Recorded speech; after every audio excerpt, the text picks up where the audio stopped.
Ça, c'est un PC qui coûte 100 €. Et je me demandais jusqu'où on peut aller avec ce genre de boîtier. Mais surtout, est-ce que ça vaut vraiment le coup?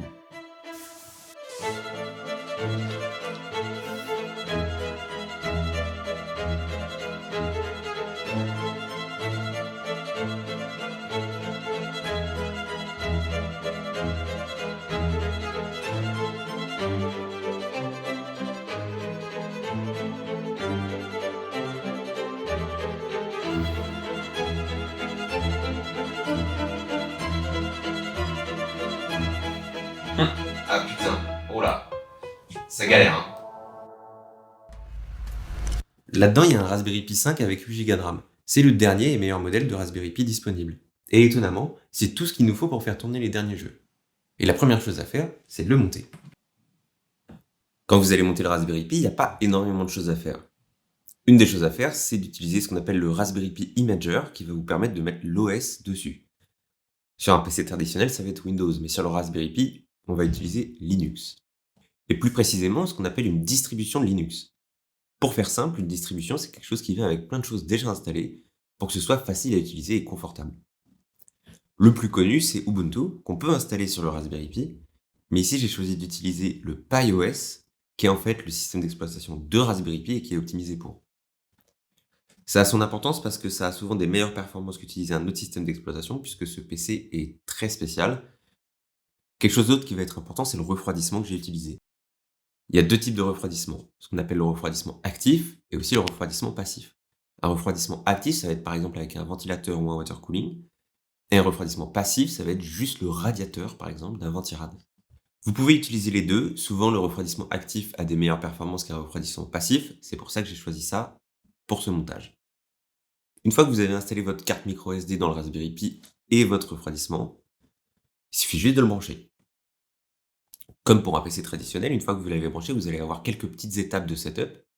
Le plus important, ça va être de mettre à jour avec deux commandes, sudo apt update et sudo apt upgrade, pour mettre à jour tous les packages préinstallés qui sont pas à jour.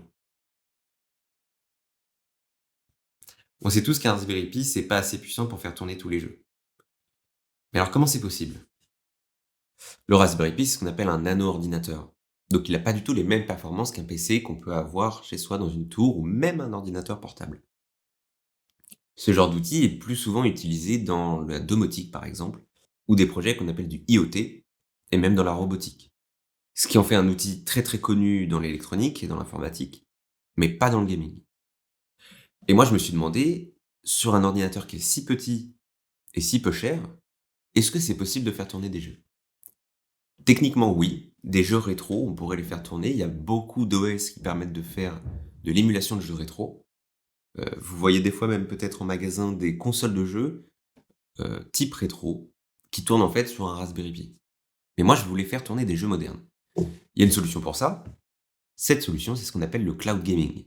Il y a plusieurs types de cloud gaming. Le plus populaire, c'est Shadow. Donc, c'est une marque française qui a popularisé tout ce domaine. Et Shadow, en fait, c'est un peu plus que du cloud gaming, puisque ça vous permet carrément d'accéder à un ordinateur personnel à distance, qui est sous Windows, et de vous pouvez faire vraiment tout ce que vous voulez dessus. Ça a plein d'avantages, mais ça a aussi un gros désavantage, c'est que du coup, on a une moins bonne configuration pour plus cher. Et donc, moi, je me suis tourné plutôt vers des vrais services de cloud gaming comme Boosteroid ou Nvidia GeForce Now. Pour ce qui est de Boosteroid, c'est le premier que j'ai testé, et j'avais énormément d'espoir avec ce service. Au début, ça marchait plutôt bien, et sauf qu'en continuant un peu à utiliser ce service, je me suis rendu compte qu'il y avait une latence énorme, en plus d'une qualité pas excellente. Ouais, je suis en 1080p sur un écran 4K, c'est dégueulasse. Eh, ça marche bien de ouf. Ah, il y a un peu de latence quand même. Hein. Ouais, il y a une latence de malade en fait sur la souris.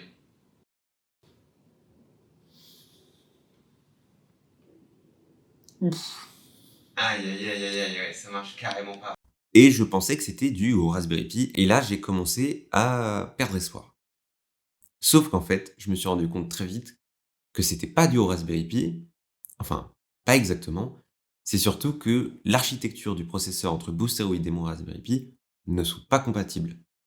Un Raspberry Pi, ça utilise une architecture ce qu'on appelle ARM64, alors que Boosteroid est uniquement compatible avec les architectures qu'on appelle AMD64. Et donc, quand je me suis rendu compte de ça, je me suis tourné vers le service de Nvidia qui s'appelle Nvidia GeForce Now, Il y a plusieurs versions de ce service. La première qui est gratuite, qui vous permet d'attendre une sorte de file d'attente pour pouvoir jouer à votre jeu. Ensuite, vous avez 1 heure de session de jeu et vous avez des pubs, mais l'avantage, c'est que c'est gratuit. Sauf qu'en fait, l'attente est extrêmement longue. Donc ça vaut pas le coup de le faire en gratuit, à moins que vous soyez prêt à attendre 30 minutes, voire 1 heure, pour jouer à votre jeu. Donc j'ai pris l'abonnement, qui est au même prix que Boosteroid et Shadow. Et là, ça a marché extrêmement bien dès le début. Putain, c'est cool. Incroyable, Ça rend tellement bien.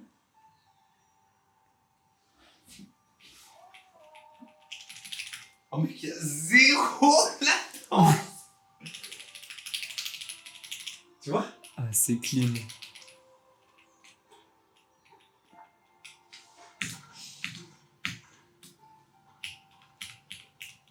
S'il y a une latence, je n'arrive pas à la détecter en tout cas. Le streaming est parfait, la qualité du jeu est parfaite. Que dire? Oui, mais rien à dire, c'est presque parfait. Il y a quand même de temps en temps des micro-saccades ou des petits rollbacks à moitié. Je pense pas que ce soit dû ni au service, ni au Raspberry Pi, mais plutôt à la connexion internet que j'ai et le lien que j'ai avec le service de streaming. Si votre connexion est un tout petit peu instable ou pas assez puissante, là, ça peut, à mon avis, créer de la latence et devenir compliqué de jouer à des jeux compétitifs. Pour ce qui est de ma connexion, en tout cas, les micro-saccades étaient vraiment très rares et ça marchait vraiment extrêmement bien. Je sais quand même pas si je me lancerais à jouer à des jeux compétitifs comme Valorant ou même Apex en classé, mais pour ce qui est du jeu à la maison ou même créer une sorte de petite console de jeu chez vous, ça vaut vraiment le coup.